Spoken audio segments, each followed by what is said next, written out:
हरे कृष्ण।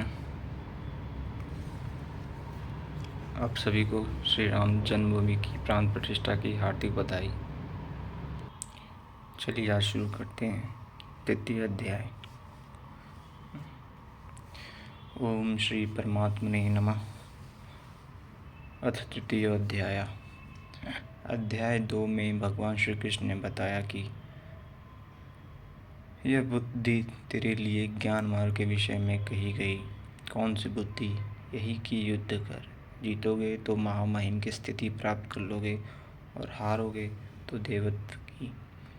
जीत में सर्वस्व है और हार में भी देवत्व है, कुछ मिलता ही है। अतः इस दृष्टि से लाभ है और हानि दोनों में कुछ न कुछ मिलता ही है। किंचित किंचित भी क्षति नहीं है। फिर कहा अब इसी को तू निष्काम कर्मयोग के विषय में सुन। जिस बुद्धि से युक्त होकर तू कर्मों के बंधन से अच्छी प्रकार छूट जाएगा। फिर उसकी विशेषताओं पर प्रकाश डाला। कर्म करते हुए समय आवश्यक सावधानियों पर बल दिया कि फल की वासना वाला न हो, कामनाओं से रहित होकर कर्म में प्रवृत्त हो और कर्म करने में तेरी अश्रद्धा भी ना हो, जिससे तू कर्म बंधन से मुक्त हो जाएगा। मुक्त तो होगा, किंतु रास्ते में अपनी स्थिति नहीं दिखाई पड़ी। अतः अर्जुन को निष्काम कर्मयोग की अपेक्षा ज्ञान मार्ग सरल और प्राप्ति वाला प्रतीत हुआ।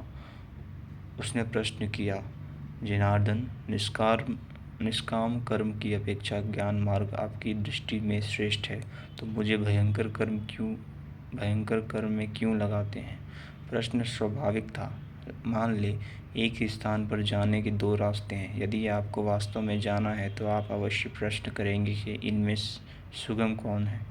यदि नहीं करते तो आप पथिक नहीं। ठीक इसी प्रकार अर्जुन ने भी प्रश्न रखा।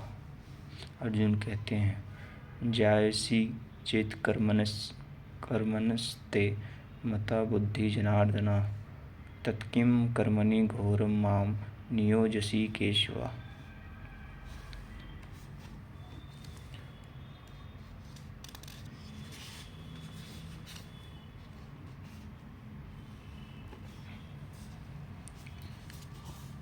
जनों पर दया करने वाले जनार्दन, यदि निष्काम कर्मयोग की अपेक्षा ज्ञान योग आपको श्रेष्ठ मान्य है, तो हे केशव, आप मुझे भयंकर कर्मयोग में क्यों लगाते हैं?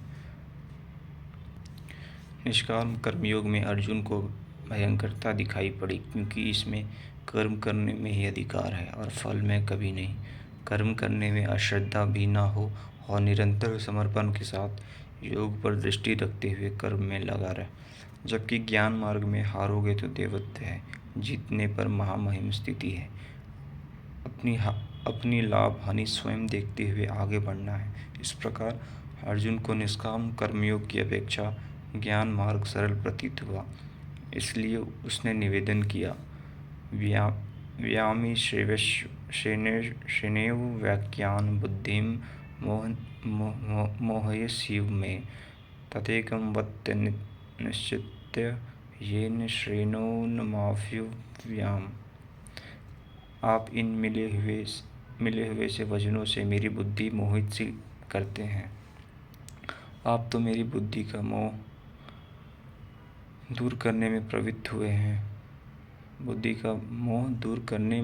हुए हैं। अतः इनमें से एक निश्चय करके कहिए, जिससे मैं श्री परम कल्याण मोक्ष को प्राप्त हो जाऊं। इस पर श्री कृष्ण ने कहा।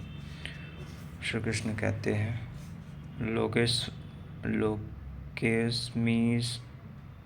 लोकेस्मिन् सिंधु विद्या निष्ठा पुरा प्रोक्ता मया नद, ज्ञान योगेन सांख्यानाम कर्म योगेन योगिनाम। निष्पाप अर्जुन, इस संसार में सत्य शोध की 2 धाराएं मेरे द्वारा पहले कही गई हैं। पहले का तात्पर्य कभी सतयुग या त्रेता में नहीं, बल्कि अभी जिससे दूसरे अध्याय में कह आए हैं। ज्ञानियों के लिए ज्ञान मार्ग और योगियों के लिए निष्काम कर्मयोग बताया गया है। दोनों ही मार्गों के अनुसार कर्म तो करना ही पड़ेगा, कर्म अनिवार्य है। ना